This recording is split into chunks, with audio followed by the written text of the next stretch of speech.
ರಾಜ್ಯದಲ್ಲಿ ಮತ ಬ್ಯಾಂಕಿಗಾಗಿ ಬಿಜೆಪಿ ಕೋಮುವಾದವನ್ನು ಬಳಸುತ್ತಿದೆ ಎಂದು ಕೆಪಿಸಿಸಿ ಪ್ರಧಾನ ಕಾರ್ಯದರ್ಶಿ ಡಿ ಬಸವರಾಜ್ ಬಿಜೆಪಿ ವಿರುದ್ಧ ಆಕ್ರೋಶ ವ್ಯಕ್ತಪಡಿಸಿದರು.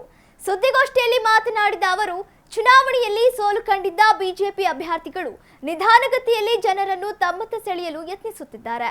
ಇದಕ್ಕಾಗಿ ಕೋಮು ಅಸ್ತ್ರವನ್ನು ಬಳಕೆ ಮಾಡುತ್ತಿದ್ದಾರೆ ಎಂದರು. ಮಂಡ್ಯ, ದಾವಣಗೆರೆ ನಗರದಲ್ಲಿ ಬಿಜೆಪಿಗರು ಕೋಮುವಾದಿ ವಿಷಬೀಜವನ್ನು ಬಿತ್ತುತ್ತಿದ್ದು, ಹೇಗಾದರೂ ಮಾಡಿ ಹಿಂದೂ ಮುಸ್ಲಿಂ ಮಧ್ಯೆ ಜಗಳ ಮಾಡಿಸಲು ಮುಂದಾಗಿದ್ದಾರೆ. ಜೊತೆಗೆ ಸಂಘ ಪರಿವಾರದ ಆದರ್ಶ ಗೋಕುಲೆ ಎಂಬುವವರು ದಾವಣಗೆರೆ ನಗರದಲ್ಲಿ ಹಿಂದೂಗಳೊಂದಿಗೆ ಮಾತ್ರ ಆರ್ಥಿಕ ವ್ಯವಹಾರ ಮಾಡಿ ಎಂದು ಕರೆ ನೀಡಿರುವುದು ಸಂವಿಧಾನದ ವಿರುದ್ಧವಾಗಿದೆ. ಹೀಗಾಗಿ ಈ ಹೇಳಿಕೆಯ ಬಗ್ಗೆ ಸಾರ್ವಜನಿಕರು, ವ್ಯಾಪಾರಸ್ಥರು ಎಚ್ಚರಿಕೆಯಿಂದ ಇರಬೇಕಾಗಿದೆ ಎಂದರು. ಸುದ್ದಿಗೋಷ್ಠಿಯಲ್ಲಿ ನಾಗಭೂಷಣ್, ಶಿವಕುಮಾರ್, ರಮೇಶ್ ಇದ್ದರು. ತಮಗೆಲ್ಲ ಗೊತ್ತಿದೆ ಯಾವ ರೀತಿ ಈ ಜಿಲ್ಲೆ ಸುಮಾರು 90ರ ಗಲಭೆಗಳು, ರಾಮಜ್ಯೋತಿ ಗಲಾಟೆ ಆದ ನಂತರ ಈ ಊರಲ್ಲಿ ಶಾಂತಿ ನೆಲೆಸಲಿಕ್ಕೆ ಡಾಕ್ಟರ್ ಶಾಮನೂರು ಶಿವಶಂಕರಪ್ಪನವರು, ಎಸ್ ಮಲ್ಲಿಕಾರ್ಜುನರವರು ಹಿಂದೂ ಮುಸ್ಲಿಂ ಎರಡೂ ಸಮುದಾಯಗಳೊಂದಿಗೆ ಭಾಳ ಕಷ್ಟಪಟ್ಟು 35 ವರ್ಷಗಳಿಂದ ದಾವಣಗೆರೆ ಜಿಲ್ಲೆ ಅಖಂಡವಾಗಿ ಈ ಜಿಲ್ಲೆ ವ್ಯಾಪಾರ ವ್ಯವಹಾರ ಬಡ ಜನರಿಗೆ ತೊಂದರೆ ಆಗಬಾರ್ದು, ವ್ಯಾಪಾರಕ್ಕೆ ತೊಂದರೆ ಆಗಬಾರ್ದು ಅಂತೇಳಿ ಹಿಂದೂ ಮುಸ್ಲಿಂ ಸಹಬಾಳ್ವೆಯನ್ನು ಎಲ್ಲ ಜನರನ್ನು ತೆಗೆದುಕೊಂಡು ಹೋಗ್ತಾ ಇದ್ದಾರೆ.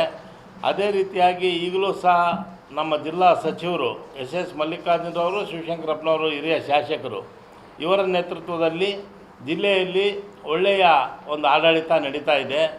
ಇವತ್ತು ನಾನು ಅಧಿಕಾರಿಗಳ ಮಟ್ಟಿಗೆ ಹೇಳಬೇಕಾದ್ರೆ ಜಿಲ್ಲಾಧಿಕಾರಿಗಳು ಮತ್ತು ಜಿಲ್ಲಾ ರಕ್ಷಣಾಧಿಕಾರಿಗಳು ಭಾಳ ಪಕ್ಷಾತೀತವಾಗಿ ಒಂದು ಊರಲ್ಲಿ ಶಾಂತಿ ನೆಮ್ಮದಿಯಿಂದ ಜನ ಸಹಬಾಳ್ವೆ ನಡೆಸಲಿಕ್ಕೆ ಎಲ್ಲ ಹಬ್ಬ ಹರಿದಿನಗಳಲ್ಲಿ ಅವರ ಸ್ವಂತ ಹಬ್ಬಗಳನ್ನು ಮಾಡದೆ ಬೀದಿಯಲ್ಲಿ ನಿಂತು ಜಿಲ್ಲಾಧಿಕಾರಿಗಳು, ಜಿಲ್ಲಾ ರಕ್ಷಣಾಧಿಕಾರಿಗಳು ಜನರಿಗೆ ಶಾಂತಿ ನೆಮ್ಮದಿಯನ್ನು ನೀಡ್ತಾ ಇದ್ದಾರೆ. ಎಸ್ ಎಂರವರು ಶಾಂತಿ ಸಹಬಾಳ್ವೆಗೆ ಸಹಕರಿಸಿದ್ದಾರೆ. ನಾನು ಈ ಜಿಲ್ಲೆಯಲ್ಲಿ ಎಲ್ಲ ನಮ್ಮ ಜನತೆಗೆ ವಿನಂತಿ ಮಾಡ್ತಿದ್ದೇನೆ, ಯಾವುದೇ ಪ್ರಚೋದನೆಗೆ ಒಳಗಾಗಬಾರ್ದು. ತಾವೆಲ್ಲರೂ ನೆಮ್ಮದಿಯ ಹಿಂದೂ ಮುಸ್ಲಿಂ ಅಂದರೆ ನಾವೆಲ್ಲ ಒಂದೇ.